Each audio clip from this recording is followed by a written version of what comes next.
DSP साहब अपनी गाड़ी में बैठे हुए हैं और पुलिस वाले अपना काम कर रहे हैं। और पुलिस वाले क्या काम कर रहे थे दोस्तों? जो लोग फल बेचा करते हैं बाजारों में, रेहड़ियों पर जो सब्जी बेचा करते हैं और अन्य सामान भी रेहड़ियों पर रखकर बेचा जाता है, उन सभी रेहड़ियों वालों को रोड से दूर कर रहे थे पुलिस वाले।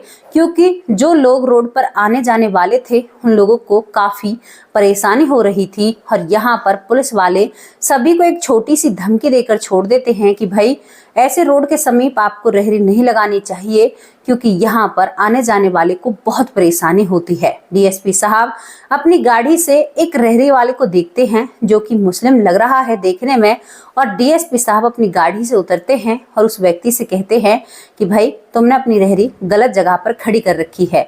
वो रेहड़ी वाला चुपचाप झुकी सी नजरों से अपनी रेहड़ी को हटाने लगता है, लेकिन तभी डीएसपी साहब उसके कंधे पर हाथ रखते हैं और उसके गले लग जाते हैं। दोनों ही रोने लगते हैं। आखिरकार एक इतना बड़ा अधिकारी एक मुस्लिम रेहड़ी वाले के गले क्यों लगता है दोस्तों? दोनों में क्या बातें थी और ये क्या कहानी है, ये सब कुछ हम आप लोगों के सामने रखने वाले हैं। और हम आप लोगों को बताना चाहते हैं कि इस दुनिया में हमेशा बुरे ही लोग नहीं रहते, अच्छे लोग भी हमारे आसपास रहते हैं। तो चलिए कहानी की तरफ चलते हैं। कहानी की शुरुआत होती है संतोष पटेल नाम के एक लड़के से। दोस्तों इसका नाम अभी तो संतोष ही है और ये एक आश्रम में रहता है, बाल आश्रम में ये रह रहा है और 8वीं क्लास में ये पढ़ता है। दोस्तों ये पढ़ने लिखने में बहुत होशियार होता है। और वहीं आश्रम के ही बाहर एक लड़का जो संतोष की ही उम्र का होता है, वो वहां पर सब्जी बेचा करता। अब वो वहां पर सब्जी बेचता है तो यहाँ पर जो संतोष होता है उस लड़के से सब्जी लेता है और उसे आश्रम में ले जाकर रख देता है। दोस्तों जो बच्चे आश्रम में बड़े हो जाते हैं तो उन्हें आश्रम में कुछ काम भी करना पड़ता है, हाथ भी बटाना पड़ता है। संतोष पढ़ाई भी करता है और उस काम को भी किया करता। अब इससे इसकी अच्छी खासी जानकारी हो जाती है। और जो सब्जी बेचने वाला होता है उसका नाम सलमान होता है। सलमान और संतोष एक दूसरे को भाई कहकर बुलाया करते, दोनों हम उम्र थे। और यहाँ पर संतोष कहता है कि अरे यार तुम्हारी उम्र तो बहुत कम है, मेरे जितने बराबर हो, तुम सब्जी क्यों बेच रहे हो? तो यहाँ पर सलमान अपनी सारी सच्चाई बताता है। सलमान कहता है कि मैं अपने घर से, मेरे माँ बाप ने केवल मुझे थोड़ा सा डांटा था और कुछ ऐसी परेशानी घर में आई कि मैं अपने घर को छोड़कर यहाँ पर आ गया और यहाँ पर मुझे किसी ने मदद कर दी। उस मदद के ही सहारे मैं यहाँ पर सब्जी बेचकर अपना गुजारा करता हूँ। तुम्हें पता है अब तो मैं इसमें से अच्छा खासा कमा लेता हूँ। एक कमरा मैंने किराए पर ले रखा है और अपनी जिंदगी अच्छे से बिता रहा हूँ। संतोष सलमान की बात को सुनकर हैरान हो जाता है, क्योंकि दोस्तों जो संतोष जिस आश्रम में रहा करता वहां पर संतोष के साथ जो व्यवहार था वो सही नहीं होता है। वो बड़ा तो हो रहा था, लेकिन आश्रम का जो स्टाफ होता है, बाल आश्रम का जो स्टाफ होता है दोस्तों, वो बिल्कुल भी बच्चों पर ध्यान नहीं देता है और वहां पर संतोष के साथ काफी जाती बढ़ती जाती है। अब संतोष सारी कहानी सलमान को बताता है, क्योंकि जब सलमान ने अपनी कहानी उसके सामने रखी तो संतोष का भी एक शर्त थी कि भाई सलमान ने कहा कि तुम भी मुझे बताना कि तुम यहाँ पर कैसे आए हैं।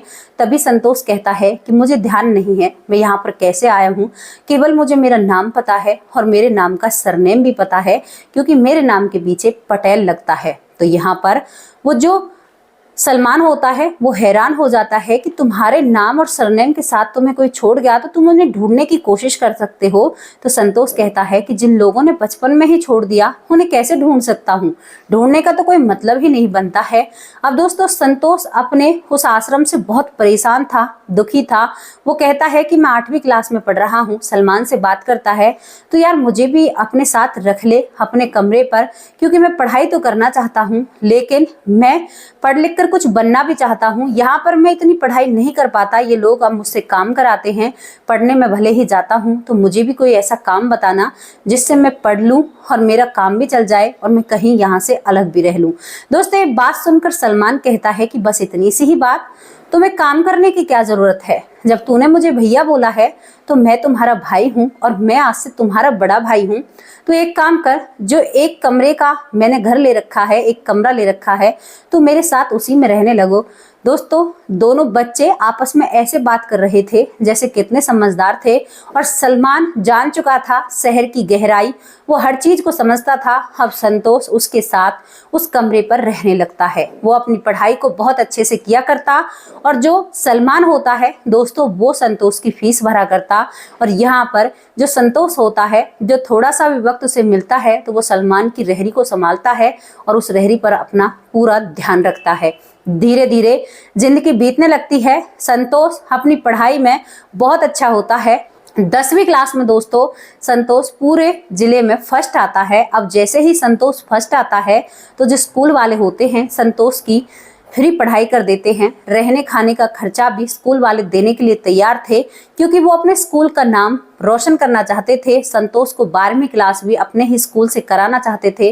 दोस्तों ये बात सुनकर सलमान होता है वो बड़ा ही खुश होता है, कहता है कि तुमने तो बहुत जल्दी सब कुछ कमा लिया, देखो तुम्हारे स्कूल वाले कितने अच्छे हैं ना, अब तुम्हें मेरी जरूरत नहीं है। तभी संतोष की आंखें भर आती और कहता है कि नहीं भाई, तेरी जरूरत तो मुझे हमेशा रहेगी और मैं तुम्हें कभी भी नहीं छोड़ सकता। दोस्तों वो करीबन 2 से 2.5 साल एक दूसरे के साथ रहे थे। अब यहाँ पर जो संतोष था उसकी तीसरी जगह बदल जाती है। अब वो स्कूल में ही रहने लगता है, वहीं पर खाना पीना उसका सब हो जाता है। लेकिन दोस्तों संतोष जो होता है वो स्कूल से भी सलमान से मिलने के लिए आया करता, और सलमान उसी तरह से अपनी जिंदगी बिता रहा था। और आपको यहाँ पर एक और बात बताऊं, जब संतोष सलमान से मिलने के लिए आया करता तो सलमान संतोष के जेब में कुछ पैसे रख दिया करता और कहता कि तू मेरा छोटा भाई है, कुछ खा पी लिया कर, बहुत कमजोर हो रहा है, मुझे ही तो तेरा ध्यान रखना पड़ेगा। दोस्तों ने देखकर कोई ये नहीं कह सकता था कि इनमें से एक हिंदू है और एक मुसलमान है, और ना ही कोई ये कह सकता था कि ये दोनों भाई भाई नहीं हैं। उन दोनों को ही नहीं पता था कि हम कहाँ से कहाँ मिल गए हैं। अब यहाँ पर संतोष की 12वीं भी हो जाती है। 12वीं के बाद संतोष ग्रेजुएशन करने लगता है। दोस्तों संतोष ग्रेजुएशन करता है तो वहां पर भी उसे पैसों की जरूरत पड़ती है, तो वो अपने उसी भाई को याद करता है, उसके पास अक्सर आया जाया करता। तो यहाँ पर जो सलमान था उसका कोई खर्चा तो होता नहीं है, सलमान ने बहुत सारे पैसे जोड़ कर रखे थे, तो सलमान अपने उस भाई को करीबन 25,000 रुपये उसकी पढ़ाई के लिए योगदान देता है। दोस्तों उन पैसों को लेकर संतोष कहता है कि भाई मैं तेरा एहसान जिंदगी भर नहीं भूलूंगा, मैं कुछ बन जाऊंगा ना तो देख लेना, सबसे पहले मैं तुम्हारे पास आऊंगा। सलमान कहता है कि मुझे उस बात से कोई फर्क नहीं पड़ता, लेकिन अगर मेरा भाई बड़ा अधिकारी या बड़ा आदमी बना तो सबसे ज्यादा इस दुनिया में मुझे खुशी होगी। और दोस्तों संतोष की ग्रेजुएशन भी हो जाती है। उसके बाद संतोष और आगे पढ़ाई करता है। पढ़ाई करते अब दोस्तों वहां पर कुछ ऐसे टेस्ट देता है, कुछ कोचिंग लेता है, और कोचिंग लेने के बाद संतोष जब टेस्ट देता है तो उन टेस्टों में संतोष सबसे नंबर 1 पर आता है, और दोस्तों वो एक डीएसपी अधिकारी बन जाता है। जब संतोष डीएसपी अधिकारी बनता है तो वहां पर ये खबर उसे पता चल जाती है, और ये खबर वो अपने दोस्त सलमान को नहीं दे पाता है, क्योंकि दोस्तों जैसे ही संतोष सलमान के पास जाता है जो उसका ठिकाना था, लेकिन वो ठिकाना अब सलमान का नहीं होता है। सलमान का संतोष को कोई भी अता पता नहीं होता। उस कमरे पर संतोष जाकर बहुत जोर से रोता है, कहता है कि कैसा भाई है रे तू, अपना पता भी बताकर मुझे नहीं गया, कहां पर गया। अब संतोष को उसके बारे में कोई भी खैर खबर नहीं होती है। उधर संतोष को दूसरे ही दिन ट्रेनिंग पर जाना था। अब दोस्त को कैसे ढूंढे, यहाँ पर संतोष अपनी ट्रेनिंग पर पूरा ध्यान देता है, लेकिन उसका दिल भी सलमान के पास रखा हुआ होता है। वो रोज सोचता है कि मेरे दोस्त का आखिर हुआ क्या होगा, वो कहाँ पर गया होगा, क्या कर रहा होगा। दोस्तों इसी तरह उसकी ट्रेनिंग का पूरा समय निकल जाता है, और संतोष अब धीरे धीरे अपनी जिंदगी में घुलने लगा था। उसकी यादों से सलमान ओझल होने लगा था, और संतोष यहाँ पर डीएसपी साहब बन जाते हैं। डीएसपी साहब बनते ही अपने कार्य को संभालते हैं, कार्यभार को, और अपनी कुर्सी को संभालते हैं।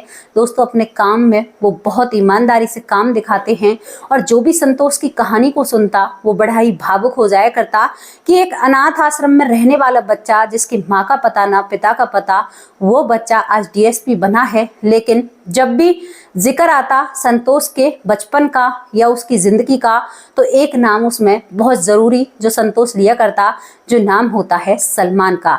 धीरे धीरे वक्त निकल जाते हैं दोस्तों, 14 साल कब निकल गए ये बात संतोष को भी पता नहीं होती है। और जिस शहर में उनकी नौकरी होती है वहां पर एक दिन वो नौकरी कर रहे थे 14 साल बाद। और दोस्तों आज वो रोड पर जो ज्यादा नजदीक रोड के किनारे जो सब्जियों वाले रेहड़ियों वाले खड़े हुए होते हैं, फलों वाले, तो संतोष अपने काम को बहुत ईमानदारी से किया करते और अपने सभी पुलिस अधिकारी जो उनके नीचे काम किया करते सभी को समझा कर रखते हैं कि ये भी अपना टाइम पास कर रहे हैं, अपने बच्चों का पेट भर रहे हैं, तो इनसे भी हम जाति नहीं कर सकते, किसी के साथ बदतमीजी नहीं करी जाएगी, सभी को प्यार से समझाया जाएगा।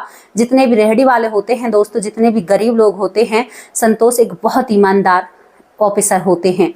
यहाँ पर सभी रेहड़ियों को प्यार से उनके मालिकों को वार्निंग दी जाती है और कहते हैं कि ऐसे रोड पे आप नहीं लगा सकते, लोगों को बहुत परेशानी होती है। कोई रेहड़ी वाला अगर ऐठ भी जाया करता तो सभी पुलिस वालों को हिदायत दी गई थी कि किसी पर भी उल्टा नहीं ऐठा जाएगा। दोस्तों चुपचाप पुलिस वाले उनकी ऐठ भी झेल लिया करते, लेकिन उनकी रेहड़ियों को एक पुलिस वाला दूसरी तरफ से पकड़कर दोनों उठाकर थोड़ी सी पीछे रख दिया करते और कहते कि कोई बात नहीं, अपना काम कीजिए, हमारे सर ने कहा है कि हम आप लोगों से कुछ भी नहीं कह सकते। यही काम सब कुछ बाजार के अंदर चल रहा था दोस्तों।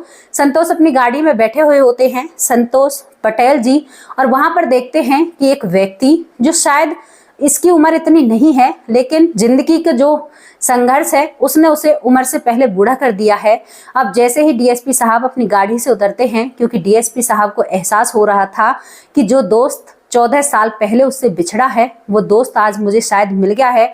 अब जैसे ही संतोष सर नजीक जाकर देखते हैं तो सच में ही वो सलमान होता है, और सलमान बहुत उदास था। उसकी जिंदगी जहां से संतोष ने छोड़ी थी वहीं पर थी दोस्तों। आज भी वो सब्जी ही बेचा करता, और यहाँ पर जो संतोष सर होते हैं वो कहते हैं कि भाई आपने अपनी रेहड़ी रोड के नजदीक लगा रखी है, लोगों को परेशानी हो रही है। तो यहाँ पर जो सलमान होता है कहता है कि अरे साहब बस अभी हटाता हूँ, माफ कीजिएगा, आइंदा ऐसी गलती नहीं होगी। जब ये बात संतोष देखता है तो वो कहता है कि सलमान, तो वहां एकदम नम भरी आंखों से सलमान संतोष की तरफ देखता है, लेकिन सलमान अपने दोस्त को नहीं पहचान पाता है। संतोष ने अपने दोस्त को पहचान लिया था। यहाँ पर संतोष कहता है कि सलमान भूल गया, अपने हाथों से सब्जी खिलाई है, अपने हाथों से पढ़ाया है, और आज इस दोस्त की शक्ल भी तुम्हें याद नहीं रही है। जैसे ही सलमान ये बातें सुनता है तो वो एकदम से संतोष को देखता है और दोस्तों संतोष के गले लिपट जाता है। दोनों जने गले लगते हैं और बहुत रोते हैं, और कहता है संतोष कि मेरे भाई तू मुझे छोड़कर कहाँ चला गया था, मैं कितनी बार तुम्हारे कमरे पर आया लेकिन तू मुझे आज तक वहां पर नहीं मिला। तो सलमान कहता है कि तुम्हें क्या बताऊं अपनी जिंदगी के बारे में, क्या पूछोगे। तो संतोष कहता है कि क्यों नहीं पूछूंगा। वो दोनों रोते रहते हैं, एक दूसरे के आंसू पोंछते हैं। दोस्तों सभी बाजार के लोग ये सारा नजारा देख रहे थे, और यहाँ पर सभी लोग जो एसडीएम साहब होते हैं संतोष, उसी को सल्यूट करते हैं कि भाई कितना अच्छा अधिकारी है, कितने अच्छे से पेश आ रहा है बेचारे गरीब लोगों के साथ। इसके बाद संतोष उसको पानी पिलाता है सलमान को। वो दोनों जने वहां पर एक बेंच लगी हुई होती है उस पर बैठ जाते हैं, और संतोष अब सलमान से लड़ाई करने लगता है। कहता है कि कैसा दोस्त है, जिंदगी भर साथ रहने का वादा किया था, और जब तुम्हारे साथ की जरूरत आई तो मुझे छोड़कर चला गया। तो यहाँ पर सलमान बताता है कि क्या बताऊं, मैं जब तुम कोचिंग लेने के लिए गए थे उस वक्त मैं सब्जी बेचने के लिए गया, वहां पर मेरा एक्सीडेंट हो गया, और एक्सीडेंट की वजह से मैं सरकारी अस्पताल में 3 से 4 महीने रहा। तेरा फोन नंबर मेरे पास नहीं था। दोस्तों ये उस वक्त की बात है जब फोन ज्यादा नहीं चला करते, दोनों ही गरीब दोस्त होते हैं। इसके बाद मैं जब यहाँ पर आता हूँ तो अब तेरा भी मेरे पास कोई कांटेक्ट नहीं होता है। उसके बाद मैंने शहर बदल दिया, मैं इस शहर में रह रहा हूँ। तो यहाँ पर संतोष कहता है कि हाँ मुझसे पीछा छुड़ाने वाला था, लेकिन मैं कहाँ तेरा पीछा छोड़ने वाला हूँ। दोस्तों दोनों जिगरी दोस्त मिल जाते हैं। उसके बाद जो डीएसपी संतोष होते हैं उनके लिए जो सलमान थे वो रेहड़ी ही लगाया करते हैं दोस्तों। उसके बाद सलमान के लिए एक छोटा सा घर लिया जाता है, उस घर में अपने दोस्त को बसाया जाता है। कहता है कि अब तक शादी क्यों नहीं की। तो सलमान कहता है कि शादी कैसे कर सकता हूँ, मुझ जैसे गरीब से शादी कौन करेगा। दोस्तों डीएसपी साहब अपने दोस्त के लिए एक सुंदर सी पत्नी का इंतजाम करते हैं, एक अच्छी सी लड़की देखी जाती है, उनकी ही उम्र के हिसाब से अपने दोस्त की शादी कराई जाती है, उसका घर बसाया जाता है, और उसका घर बहुत अच्छे से बसाया जाता है। दोस्तों, यहाँ पर संतोष सर अपने दोस्त के सलमान के लिए एक दुकान भी खुलवाते हैं जिस पर कपड़ों का काम होता है, और अपने दोस्त से कहते हैं कि कभी भी अपने आप को अकेला मत समझना, क्योंकि दुख में तुमने मेरा साथ दिया है तो मैं तुम्हारा साथ क्यों नहीं दूंगा। अपने दोस्त की दुकान खुलवाकर संतोष सर भी अपने मन में बहुत ही खुश होते हैं, और अपने दोस्त से वो अपनी नौकरी से भी वक्त निकालकर सलमान से मिलने जाया करते, और सलमान अपने दोस्त संतोष के घर मिलने के लिए आया करता। दोस्तों, ये सिलसिला आज भी जारी है। तो ये कहानी सत्यता पर आधारित है। कैसी लगी आपको ये स्टोरी, जहां पर एक मुस्लिम लड़के ने एक हिंदू लड़के को पढ़ा लिखा कर डीएसपी बनाया। ये कहानी आप लोगों के सामने लाने का केवल एक ही उद्देश्य है, ताकि लोगों में जागरूकता आए और सभी की जो अच्छाई है और सच्चाई है सभी के सामने आए। कल फिर हाजिर होंगे किसी सच्ची और अच्छी स्टोरी के साथ। तब तक के लिए नमस्कार, जय हिंद, जय भारत।